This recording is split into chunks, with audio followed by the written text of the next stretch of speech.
Hey guys, we're doing an interesting experiment where we take the debates that are happening in the TruStory app and do a 5 to 10 minute summary of the debate that we had. And there was a really interesting debate that happened between two community members, Paul and William, last week. And it was around the idea that zoos should be banned or made illegal. And there were really compelling arguments on both sides. And I found that the discussion was very enlightening because I learned a lot not only about zoos but the kind of ethical argument for why zoos should be banned. And then we kind of concluded in a very interesting way that I thought was worth sharing with the broader community. So what we're going to do today is just spend a few minutes actually debating what happened in the app. And I'll start off by sharing my screen real quick to give you a quick overview of the actual claim. Okay, so if you can see my screen now, you see this is the claim that we debated in the app. Zoos should be illegal and banned.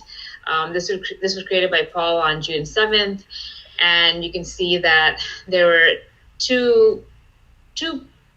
basically William started off the debate by backing it, and then Paul started off the debate by challenging it. So with that said, I'm going to just hand it off to Paul to kind of start his argument and explain why he believes that zoos should not be illegal and banned. Okay. So generally when people think about they want to ban zoos, make them illegal, the main argument is that animals are mistreated, they're exploited, they're in confinement, they're bored.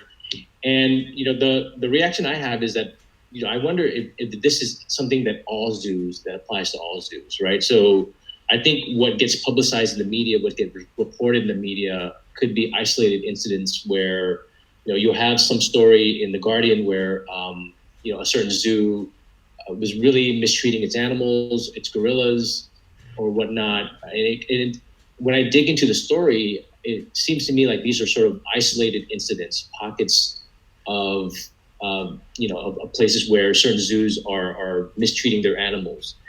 And so, my argument is that zoos should be better regulated, not exactly illegal or outright banned. And there's a lot of benefits to zoos. The amount of monies that zoos make allows them to contribute to conservation efforts, right? Really important conservation efforts.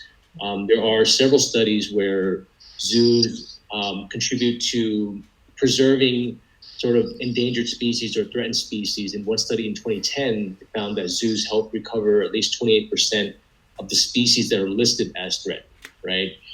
And so to me, zoos are not just for human entertainment, which is sort of the main argument from the side of people who want to ban zoos. If you ask any marine biologists, wildlife biologists, conservationists, zoologists who are working in the field, who are doing important work to preserve animals, how they got into the field, and would it be possible for them to get into their profession without having visited a zoo when they were younger? I think the answer would likely be no. I think zoos really do serve as an important catalyst for inspiring the next generation of professionals in this field. And the last thing I'll say is that I'm generally not an animal person myself. I was never an animal person to begin with, but then last year, this is sort of a quick anecdote. Last year we got a cat.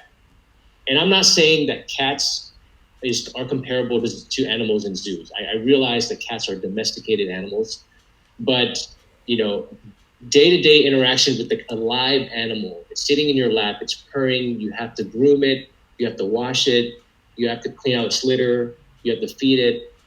It really gives me an appreciation for a live animal that would not have been possible sort of watching it on screen. And so I think my final point about zoos is that, in our increasingly digital, software-driven world, I think it's really important to give the next generation of people an opportunity to interact with live animals and to see live animals. Your argument around no, good job, Paul. I think like you laid a lot of interesting points that are compelling for why we shouldn't ban zoos. I particularly found your argument around the fact that if you ask a bunch of marine biologists or zoologists what inspired them to become what they became later, you might attribute to actual zoos.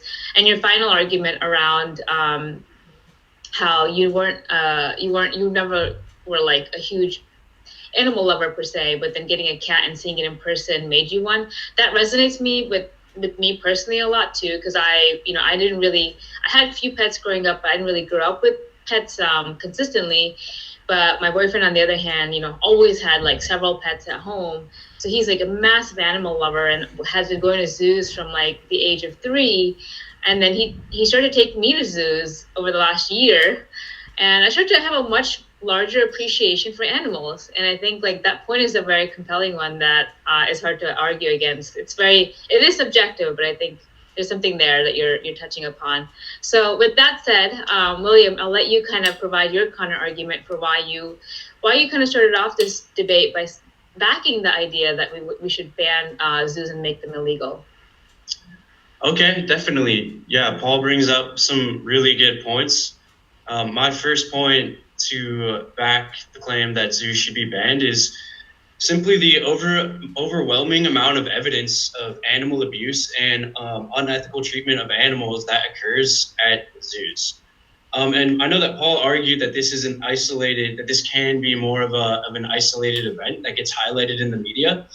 But if we take a step back and we look at it from a bigger picture, what we find is that zoos really are just prisons for animals. And so every animal that lives in a zoo is subject to this type of environment. And so I found some really cool and interesting statistics that highlight this and back up this point. And the first is that the average polar bear has 1 million times less space in the zoo than in the wild. Like, to me, that speaks volumes to the idea that these animals are being taken from their native home and being put into a confinement, into a prison area.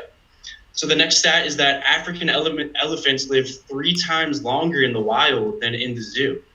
That as well is pretty eye-opening.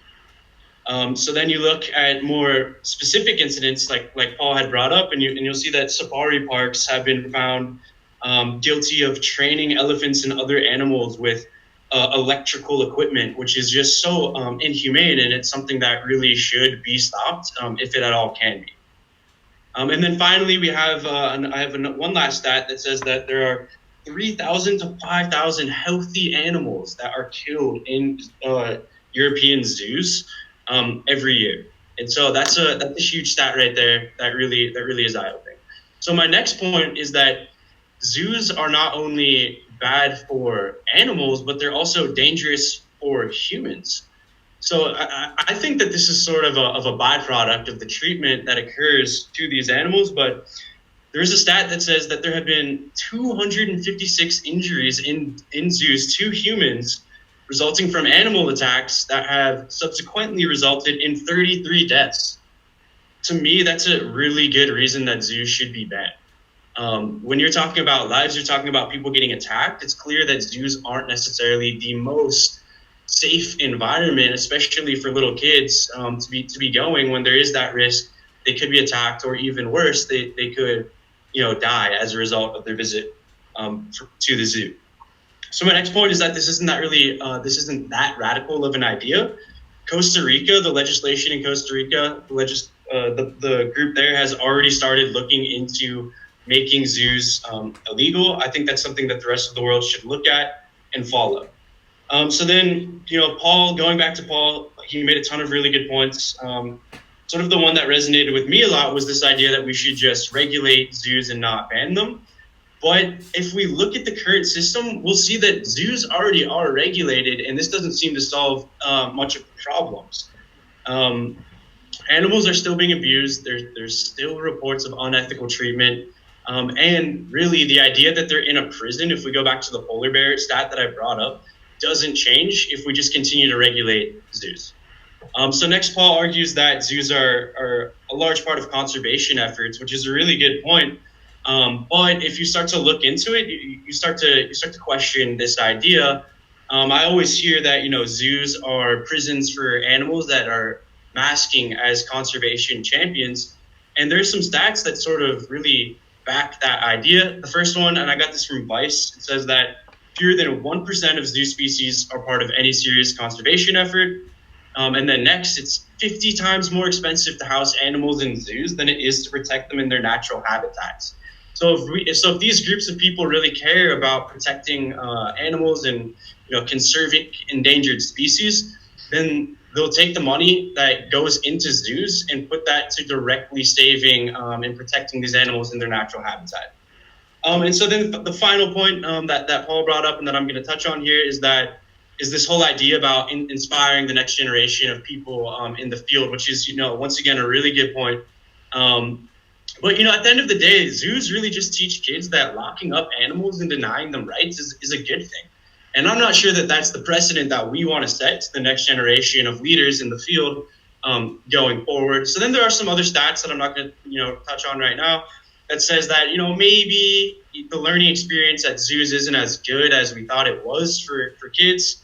And then sort of to wrap it all up, the final thing I'm going to say is that I think there's an opportunity to take all of the benefits presented by zoos and eliminate all of the consequences that I've brought up. And that is to take zoos and put the experience into AR and VR. So that way we're still able to sort of, inspire the next generation. People are still able to learn about zoos. We can take some of the proceeds that come from selling the software and donate it towards conservation efforts. But at the end of the day, zoos are sort of animals are liberated from the prison that are zoos, and humans aren't subject to being attacked and dying whenever they visit a VR, AR zoo experience. I have a lot of questions to follow up with that. Excellent argument, by the way. A lot of interesting stats, and I appreciate you backing them up with those stats. But before I jump into those questions, Paul, I want to ask you, I think one of your biggest arguments was the learning aspect of zoos and how impactful it is for people to have an appreciation for animals and maybe even build their career off of animals. So what do you think of Paul Williams' point around getting the same effect if we use a VR or AR based zoo? That's an interesting point. I think the technology, the AR, VR technology could get to a place where, you can maybe hold like a hummingbird in your hand as you watch it through your AR device, and you can really see. I don't think we're quite there yet in terms of fidelity of the experience. I think the whole point of having access to live animals to be able to see them in their even though it's limited in their habitat, I think it's still a richer experience than AR. Now, I realize the technology could change. Like we're seeing deep fakes today that are astoundingly accurate, and we may be able to see that in terms of seeing animals. But I think it's the experience of having a live animal. Like if you're holding a live animal, it's going to be quite different, I think, still. So I don't think the AR is a replacement just yet. Yeah, I can agree with that. I think that there's a human element to this thing that is probably not ever going to be replaced by something that's purely digital. But yeah, I mean, it might come close. We won't know until it's out there in the wild and seeing kids actually in these experiences and seeing if they're just as inspired by the AR experiences as they are with the real life experience. Right. And what do you think about William's point around regulation? And I found it interesting that he said that even though there are existing regulations, they're not followed and they're kind of ignored, and they're not really helping make the situation any better with animal abuse and so forth. Why do you think that's the case, and what's a rebuttal that you might have for that? Well, in terms of regulation, what the governing body that we've been referencing in the debate is the World Association for Zoos and Aquariums, and that's sort of a global organization across 6 continents. And so if regulation from a global perspective is not as effective, then I would argue that we need to sort of dig down and sort of regulate more at the local level, the country level, the regional level, country level, city level. And so a little bit closer to the local context might be able to exert a little bit more influence. And I do think that the media is actually playing a positive role in this situation, where when they highlight horrible stories of animal mistreatment, because it could force people in the local context to say, I'm going to take my business elsewhere. Like paying customers could go elsewhere. But I do want to touch on a point where, William said that zoos are like prisons, right? One thing about prisons, if you think about human prisons, is that they're very expensive to run, to maintain, to manage, right? Human prisons are an incredible cost to society. And so if we think about that context in terms of the zoos, I think there's an interesting point there in terms of, how much does it cost to run a zoo? And so if I were to sort of flip side and say, if I wanted to argue that we should ban zoos, I would go the route to say that, there are alternatives to zoos, right? Zoos aren't the only ways for us to interact with animals, to visit animals. There are things called animal sanctuaries, and people actually don't know the difference. People actually don't maybe not appreciate the difference between zoos and animal sanctuaries. I dug in a little bit further. In animal sanctuaries, they also have educational benefits. You can visit them. There are tours, there are group tours, live tours. And the key difference is animal sanctuaries have a philosophical stance where it's centric. So the purpose of animal sanctuaries is to rehabilitate animals before releasing them back into the wild, right? So they're at the sanctuaries for a short period of time before they're released. And the other interesting fact is that they tend to be run as nonprofits. And so if we think about all the points that William made around the mistreatment of animals in zoos, I think part of it is connected to the fact that a lot of zoos are private organizations, they're for profit. And if I'm a manager of a zoo and I need to get customers coming to my zoo, I need people to fill in the seats, I might try to get the latest, exotic animal on display. Right, and that's what people sort of object to. On the other hand, with animal sanctuaries, they rescue animals that need rescuing for a short period of time, rehabilitate, then release them back to the wild. The fact that they're run as nonprofits, I think, could be sort of disincentivizes them from mistreating animals. Interesting. Your argument around zoos being for profit, and so them choosing more extinct or nearly extinct animals to showcase and display is actually very interesting. I hadn't thought about it that way. And I agree that if it's nonprofit, maybe that sort of incentive doesn't work, because I've been to an animal sanctuary and it's very different. It's nowhere nearly as glorifying as a zoo per se. So it's definitely a little bit more like normal. You're not seeing like crazy stuff. But I wonder if the kids get as excited. But I'm curious to hear, William. Like, what do you think? Like, do you think animal sanctuaries are kind of a good in between? Yeah, I definitely think that you guys are onto something with the idea of animal sanctuaries. It seems like it could be a really solid middle ground between the two. But if I were going to switch sides and sort of take Paul's original stance in challenging this claim, I would have to bring up the issue of economic generation that zoos bring to the U.S. And other countries around the world. So in the U.S., zoos and aquariums supported 193,000 jobs. They generated over $6 billion in personal income. And they created nearly $20 billion of economic output.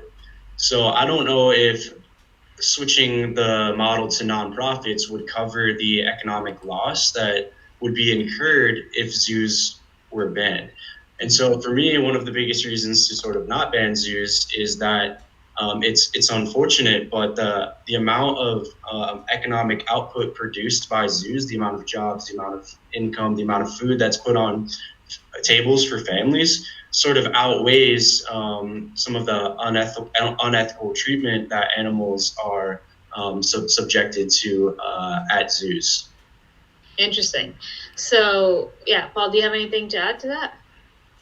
Yeah, I think the fact that animal sanctuaries are run as nonprofits, they don't get the, as you say, the glamorous animals, and they don't generate profits, right? And so their ability to generate economic opportunities for the communities in which they're located is probably limited.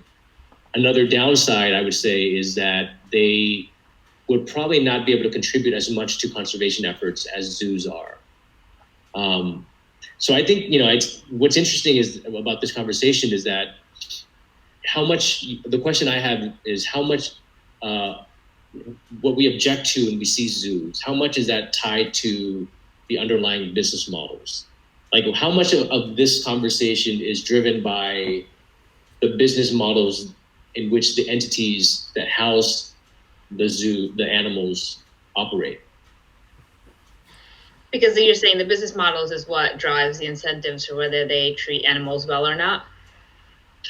Not 100%. So it's not that all nonprofit and animal sanctuaries are completely clean, and it's not that all for-profit zoos are completely, mistreating their animals. But I think incentives matter. Yeah. Right. I think incentives do matter, and so if we are going to regulate certain areas, how much do we regulate areas where there is maybe more oversight is needed? Maybe we should put zoos on a blockchain and then align incentives better. Okay.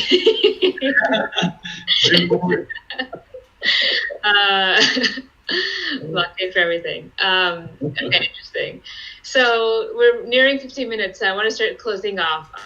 So if you had to, now that you kind of heard both sides, and it looks like you even kind of tried to take each other's side and flip sides, if you had to kind of personally end on a note where you kind of share your final stance on whether you stick to your original stance or not, where would you say you are, both of you?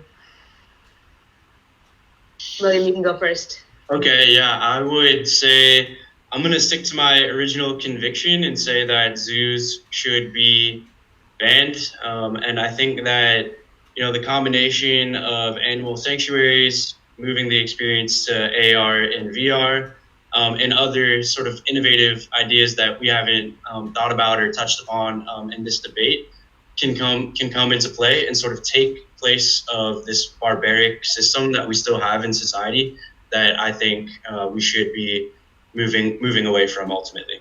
Awesome. What about you, Paul? I still think that zoos have a place. I think it would be worthwhile to experiment with different business models. I think the conservation piece is still missing from the nonprofit model. And so I can still see a mixture of for-profit and nonprofits in the space. I would push regulation down to the local levels, the city levels. I think raising awareness of animal mistreatment, if there are more than one zoos in my city, if there's a reported case where a zoo is mistreating animals or there is a human accident, the zoo is clearly poorly mismanaged, poorly run, I can still take my business elsewhere. If I'm a nonprofit, if I'm a charitable donor, I can exert more influence through monitoring and evaluation processes if I'm going to donate to a certain animal sanctuaries. And so I still think that instead of outright banning zoos, we can still do more in terms of influencing them through either regulation or through exerting influence from a customer perspective or a donor perspective. Awesome. Well, thanks, guys. That was an amazing debate. I walked away learning a lot, and we'll do the next one soon.